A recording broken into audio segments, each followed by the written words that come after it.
गुरुग्राम में मौजूद यूट्यूबर और बिग बॉस विजेता एल्विश यादव के ड्रीम घर पर फायरिंग हुई है। हालांकि जिस वक्त फायरिंग हुई एल्विश यादव घर पर नहीं थे, पूरा परिवार सो रहा था, तभी घर पर गोलियों की बारिश कर दी गई। पुलिस मामले की जांच में जुटी है। वहीं एल्विश के पिता का बयान सामने आया। इसके अलावा आपको बता दें, शूटर्स के सीसीटीवी फुटेज भी सामने आ चुके हैं। किस तरह से एल्विश यादव के घर के बाहर दो शूटर्स जिन्होंने हेलमेट पहना हुआ था, दोनों एल्विश यादव के घर के सामने ताबड़तोड़ फायरिंग करते हुए नजर आए।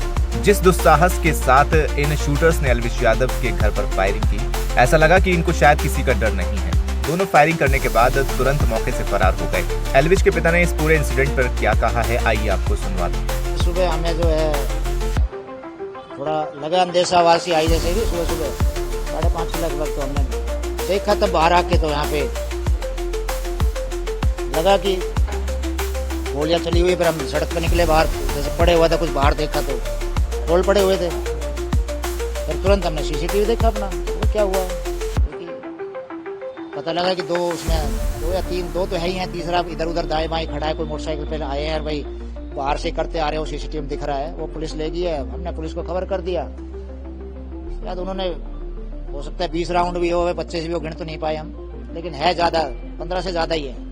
अच्छा, किसी प्रकार की कोई धमकी या कोई रंजिश किसी प्रकार की रही हो, ऐसा कुछ? अभी तक तो है नहीं जी, ऐसा कोई कुछ भी ना, कोई मैसेज है ना, कोई शक नहीं किसी प्रकार का, कुछ भी नहीं है।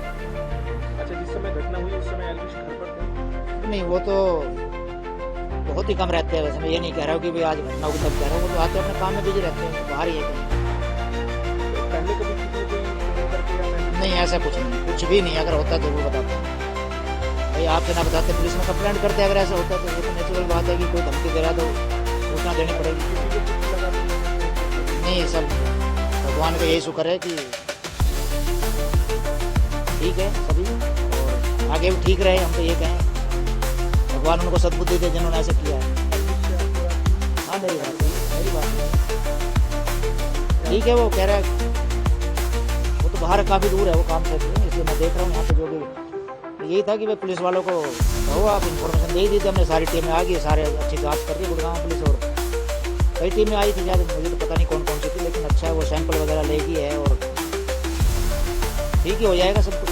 सुरक्षा की मांग करते हैं कि सुरक्षा दी जाए। देखो जी, मांग और इस चीज़ की तो नेचुरल सी बात है कि डर तो लग ही रहा है।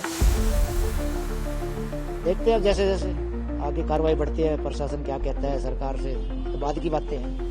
इसके अलावा आपको बता दें, कथित रूप से विदेश में बैठे गैंगस्टर हिमांशु भाऊ और नीरज फरीदपुरिया ने इस हमले की जिम्मेदारी ली है। एक सोशल मीडिया पोस्ट के जरिए कहा गया है कि सट्टे का प्रमोशन करने के कारण एल्विश के घर पर हमला हुआ। फिलहाल हम इस पोस्ट की पुष्टि नहीं करते। इस इंस्टाग्राम पोस्ट में लिखा गया है, एल्विश यादव के घर पर आज जो गोली चली है वो हमने नीरज फरीदपुर और भाऊ रितौलिया ने चलवाई है। इसको आज हमने अपना परिचय दिया है। सट्टे का प्रमोशन करके बहुतों के घर बर्बाद करने के लिए जो भी सोशल मीडिया के कीड़े हैं, सबको वार्निंग है। जो भी सट्टे का प्रमोशन करता मिला, उसके पास कॉल या गोली कभी भी आ सकती है, तो जो भी सट्टे वाले हैं वो तैयार रहें। रिपोर्ट है कि इस गैंग ने बीते कुछ सालों में दिल्ली में कई बिजनेसमैन के घर पर फायरिंग करवाकर रंगदारी वसूली है। शूटर फायरिंग के बाद एक पर्चा देकर जाते हैं जिस पर लिखा होता है भाऊ गैंग सिंस 2020। आपको बता दें, ये घटना 17 अगस्त की सुबह 5:30 से 6 बजे के बीच हुई। 3 बाइक सवार हमलावरों ने सेक्टर 56 में एल्विश के घर पर 2 दर्जन से ज्यादा गोलियां चलाई और मौके से फरार हो गए। गोलियां घर के ग्राउंड और फर्स्ट फ्लोर की दीवार पर लगी। एल्विश के पिता राम अवतार यादव के मुताबिक 2 हमलावर गेट के पास थे और एक थोड़ी दूर था। फिलहाल इस वीडियो में इतना ही। आप क्या कहेंगे कमेंट सेक्शन में हमें लिखकर जरूर बताएं। वीडियो को लाइक करें, शेयर करें और चैनल को सब्सक्राइब करना